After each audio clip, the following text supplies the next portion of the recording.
Thank you, thank you. My name is Oyebanji Akins. You could call me DJ O2 Fresh, and this is CTD Among Blacks. This is gonna be different episode for the one you've been listening to or you've been watching.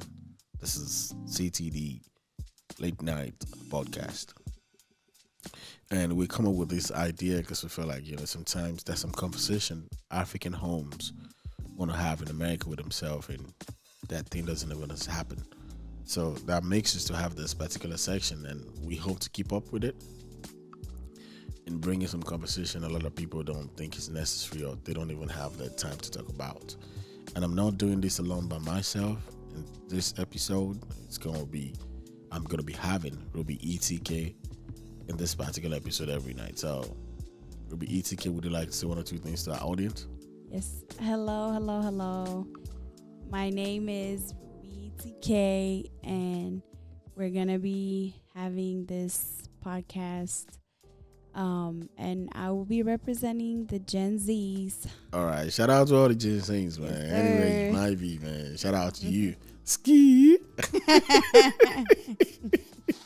All right, that's no part of the plan. I don't know where I find myself saying that, but I hope it doesn't get you mad. Me using that kind of statement. But for anywhere you might be, one of the things we just want to talk about is we just want to have this episode saying things African parents don't understand about when they send their kids to Western world, because we might be talking basically about Americans, but I'm sure parents that send their kids to London, to Europe, I'm sure those kids, right, wherever they might be, have some things going on in their world that their parents don't really, really, really understand. So you might find us going around some kind of topics, and that's our goal. The goal is to have some things about, conversation where parents don't have the time to believe or have with their kids. Don't let me use the word kids. They are children that they send down to America. And Ruby TK will be the one asking those questions, and I'm gonna be standing on the other side to, as much as possible, be able to put some solutions out there. And hopefully this episode can find its way to some homes where they can tell their dad, their mom to listen to it and be able to understand some things they've been trying to tell them. And hopefully this can help both generations to find a balanced way of embracing and understanding and respecting each culture. So Ruby ETK, I know you got some questions for me, so can you shoot into the questions? Okay, so what our main topic today is gonna be hustle is hustle. Yeah, we're gonna be on the hustle, but we find ourselves moving around. But I think I agree with you. Okay, so my first question for the old generation, which is represented by O2 Fresh today. Nah, I ain't hold like that, but I'm trying. Okay, well, I'm just trying to bring some solution based on my little understanding, spending time with old people, and being around, parents. Having more experience. Yeah, just having experience when I sit down with parents when they share their, feelings and everything that happened with their kids. And yeah. Okay. So my first question for you would be, do you think pride gets in the way of people, or specifically African parents, doing jobs in America? What do you mean by pride? Well, let me elaborate by giving you an example. So most of the time when African people, or the older African generation, when they be coming to America and they be doing, jobs like DoorDash, Uber, Lyft, and all that stuff, do you feel like their pride gets in their way when they do that type of job to make money? Okay, if I understand your question properly, have you been around somebody that you feel like they're prideful enough not to want to do some jobs in America as an African? I have. Okay, maybe that's why you're asking it, because I'm gonna tell you first of all, Africans do a lot of jobs that you would never even believe in America. Shout out to everybody doing so different jobs just to sustain and pay their bills. I can tell you would do different jobs. But the answer is gonna go for people that find themselves a little bit of embracing Western world before they left home. Those are the ones you see that don't want to do some jobs because in their mind they're already westernized. So they must not find them doing this. So it's two categories of people.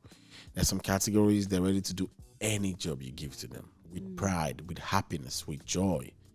And they will be able to sustain themselves and be able to do some couple of things back home. Because I think I have some, some wonderful people, uncles that they don't mind. And they're making money, they're doing fine. They go home often. They go home like 3 times a year. Yeah, you wouldn't even believe it.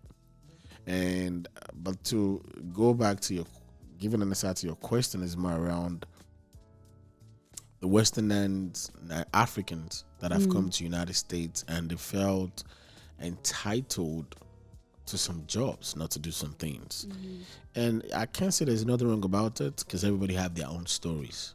This is the only thing I'm gonna say is, which I understand is, I think a lot of it is about cultural shock, peer pressure, and being influenced by social media. That's why you see some people having reason not to want to do some jobs. Because purposely, because of like, my friends must know that I'm doing this. I can't tell my friend this kind of job I'm doing. And I feel like I'm going to see them every weekend. And when they ask him like, you're working in Amazon warehouse. Who does that? So those are the things sometimes peer pressure push people. Secondly, cultural shock of coming to another country where you really don't even understand what you're about to do. And another thing is, in Africa, we don't stand. Most job doesn't make you stand 12 hours a day. 10 hours don't. That's the thing. Well, I agree with you. Let's say 50-50. Let me say that. Okay, tell me your version then. Because I feel like Gen Zs do value money, but the way they value money is different from how it was been valued before. Okay, tell me how you guys value money, your own understanding. Well, in my own understanding would be when us valuing money, just like you said, it could be for showcase, it could be to impress. That's people. Most. Is okay. I'm gonna ask you this question right now. If you've been given $20,000, what are you gonna do with it? Invest it. Invest in what? Business. What business? Any business I feel interested in. So that means you really don't have no business right now until you have the money. Basically. So that means you don't got no plan.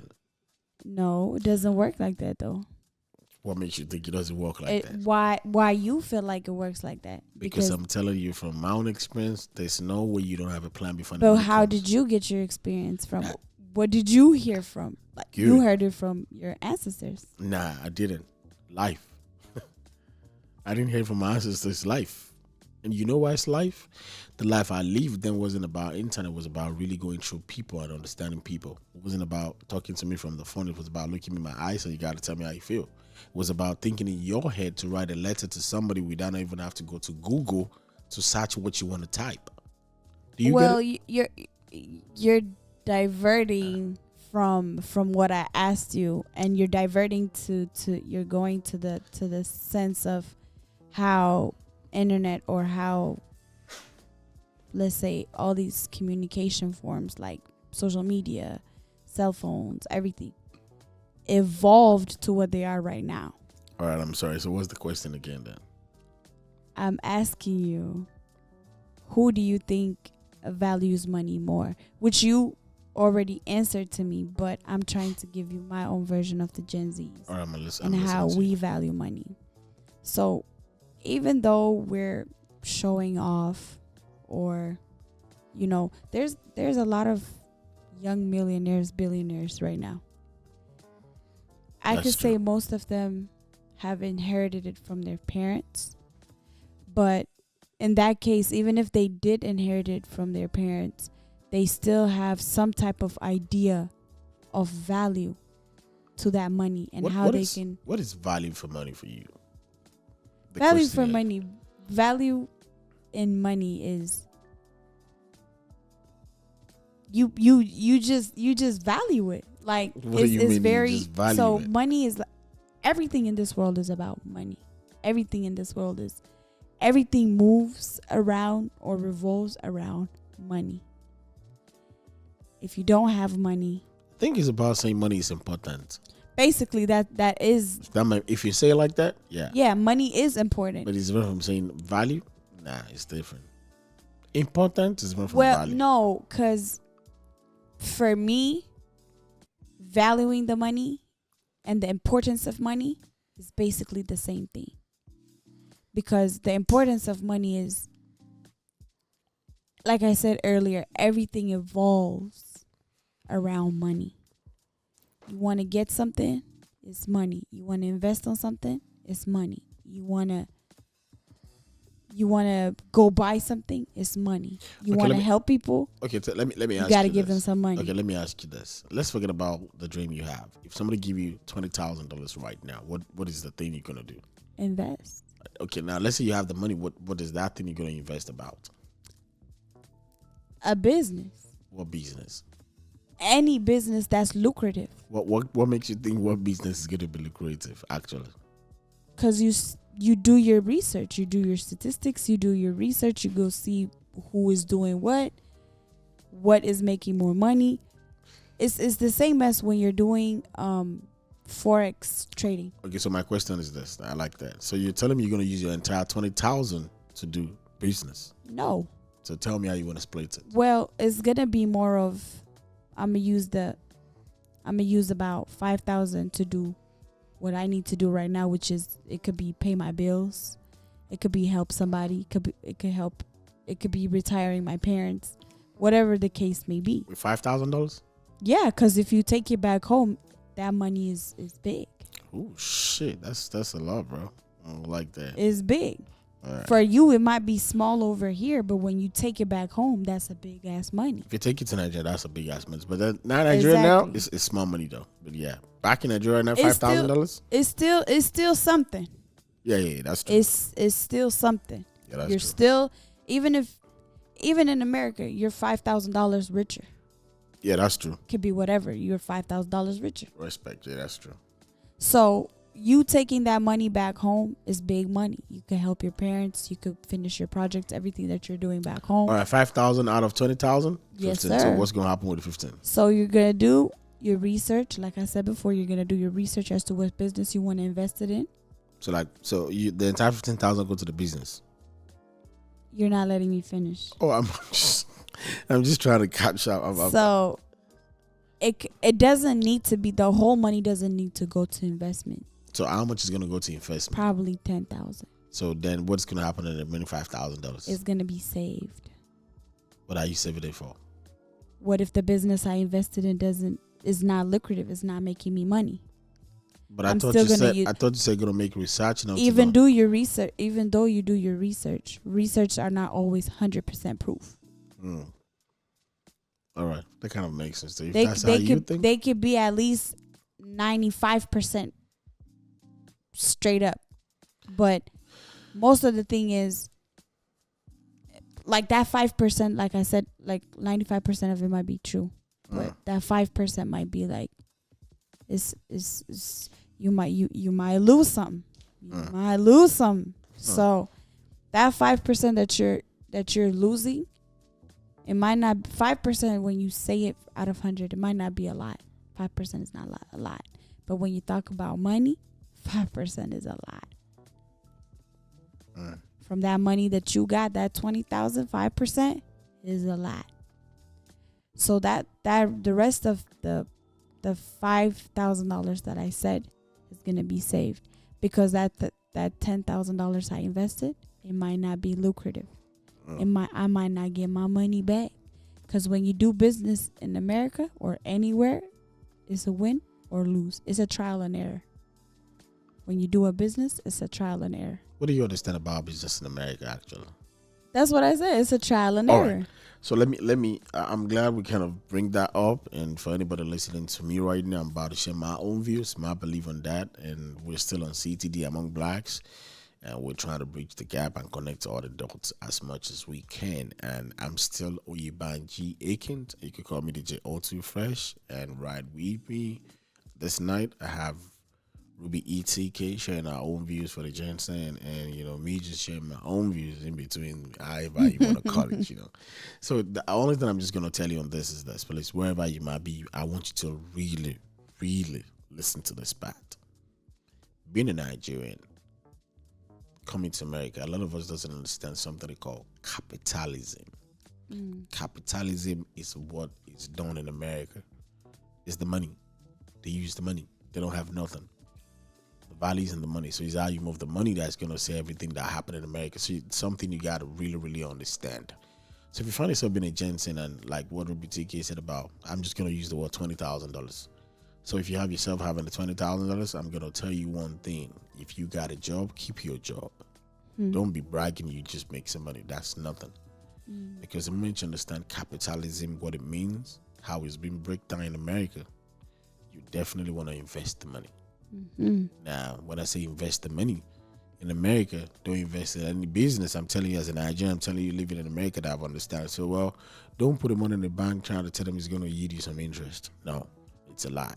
If you're not careful, you're going to go back taking $200, $300, $1,000, $700. Before you check back, the money's going to be $200. Then you go ask yourself, what did I do with the money? Jesus Christ, I don't know what I do with the money. Yeah, so don't lie to yourself about that. But I'm going to tell you this in a very easy way. This episode is about hustle. There are many, many, many things you can do. But I'm using my experience sharing this with you. Please, don't do no business that you don't have somebody that have done it before. Please, make sure you have somebody that have done this business. Don't be the first one that want to start. Be an African, be a Nigerian, living in America. Don't be the first one trying something you don't know. Now, when you know, make sure the person that's sharing their experience with you have really went through it. Don't jump on this internet sensational, wonderful, I need 10 people to make 10 million right now. I always tell people when you come online telling me that, go make all your family member rich first. Don't sell it to me, bro. Sell it to your family members. Show me 10 people in your family member you've make $1 billion person. If they don't like you, you can convince them. How you gonna convince a stranger like me? So that's something I always tell people. Ask them when they want to make you 10 million. Does they have a track record enough? America makes something easy. Any businesses, go to Google, check their review. If any names tell you they've done this, don't use Instagram to value them. Go to Google. You can't tell me you make $1 million in America and there's nothing I could find about you on Google. There's no business name. There's nothing. You're telling me you've been on social media and you're making money. Yeah, you can make your money. That's a risky one. You know why? Like you're saying, Instagram might tell you they shut down whatever you're making money tomorrow. That's no track record enough for you to live on. But if that's how you want to make your money, that's cool. So going by the word $20,000 without saying too much of things. You got to invest, but make sure you're looking into a business that somebody has been doing before you. So that by doing that will make you to understand some nitty-gritty of some small things you don't understand. I'm going to tell you from my own experience, don't give nobody money yet. That is not the money you expect is going to come. Whoever you give money one time, they're already entitled to another one. Yep. Now, when she give me $1,000 you've never given me in your life, I'm expecting more. I don't care. You want to tell me to wait 3 months, I'm coming back. And I'm coming back with another story. So if you have a $20,000, don't do giveaway. I do tell people I've done it before I fail. I said, if a rich man can't do no giveaway, why would a poor man like me want to do giveaway? What's the point? I've never seen Bill Gates come in and say I'm about to just give you giveaway just because I want to give you giveaway. Guess what they do? They have an NGO where they put the money into it. They monitor the money being spent right. And I'm going to tell you like this, you could quote me anywhere. There's a lot that go behind that. So for you poor man that just trying to struggle, you want to be the best man, trying to give 10 people, send them to school in America, bro, you're about to be poor. And guess what? Don't start something somebody doesn't even expect in their life and you can't keep up with it. If I'm living on 2 meals a day and you make me start feeling like I can eat 3, why would you want to stop me now after you give me 3 foods when I know I can only make 2 myself? You make me become thinking I can eat 3 times a day. Now you want to stop in between telling me I'm ungrateful. I didn't ask for it. You showed me the way to eat 3 times. So now you stress me out eating 3 times. And now you all just want to stop. And I got to find a way to eat my third food. Now you can call me ungrateful. I'm entitled. Yes. You know why? You shouldn't have even come to me in the first place. Just let me be doing what I'm doing. Because I'll be fine. Every struggle is to make you, not to break you. Yes.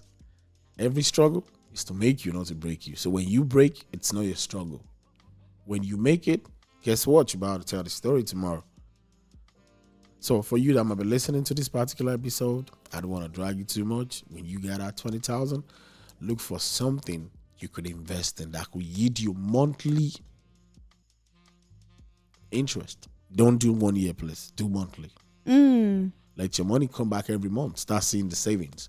Now the savings can be something you could keep till you make your 20,000 back. Guess what? You just make $40,000. Now, if you want to feel like you want to be you want to splurge, now you can splurge because you know why? You already have the money sitting somewhere. You don't gotta worry. Yep. But guess what? I'm gonna tell you. I'm gonna promise you. By the time you save the $20,000, you wouldn't even want to waste your other $20,000 anymore. Yeah. It's like, nah, I hustle too much to waste my money. I'm not about to do this. So for you listening, hustle is not about how hard you work. It's all about how smart you make decisions for everything. What I just told you right now, I didn't know you to. I've fell in so many wells. I approached so many business in America as a Nigerian, and I really, really, I went through different seasons in my life that I questioned myself, like, why do I even do this? And I know there's a lot of Nigerians in America that they are doing businesses. I know a lot of friends that are doing businesses, and their business is just business. When I say business is business, it's as usual as usual. I mean, there's nothing big deal coming. And I do tell them, like, man, I've learned a lot to understand, like, the business you're doing is supposed to be more than that. But because nobody to tell us how to move and, what we can do, we just feel like we got to do it that way. And, this is something we'll keep talking that I feel like I'm about to start doing at the night to help people to have business. Like, there's some things you could think outside the box, how to build business credit. Ooh. A lot of Nigerians don't know nothing about business credit. Mm-hmm. They don't even know how to build their own credit. Mm-hmm. And some people feel like they have 850 credit score with a $300 credit card. That's nothing. You could have 850 credit score with a $300 credit card. That's nothing. And you see somebody having 600 points with a $400,000 credit card. Did you see the difference? Like, you might be saying, my credit score is 850, man, and the person next to you, mine is just 600. And you look at them like, oh, you are down. But the next question is, how much is your credit limit? And then you're like, I only have $300. And the person will look at you like, oh, all right, no problem. That's another conversation for another day anyway, for anybody to understand. So I hope we've been able to share some information when it comes to hustle. Being an African living in America, I don't know, maybe Ruby ETK has something to say before we run this particular episode for this night. I have nothing to say. Well, we already said we said one or little two things. Is for you to take what you want and leave the rest. All right. And that's what you just hear from Ruby ETK, is for you to take what you want and leave the rest. And like I'm going to just tell you this particular night, it doesn't have to make sense to nobody. As long as it makes sense to you. And when I said make sense, let it really make sense. Don't lie to yourself. Be real to yourself. Love yourself. And keep loving yourself till nobody has to tell you, like, okay, that's enough. And when that happens, guess what you just become? You just become a star because everybody will want to love you. Until next episode, till we see you, we remain that podcast coming to you on the night, trying to bridge all the gap and trying to connect all the dots.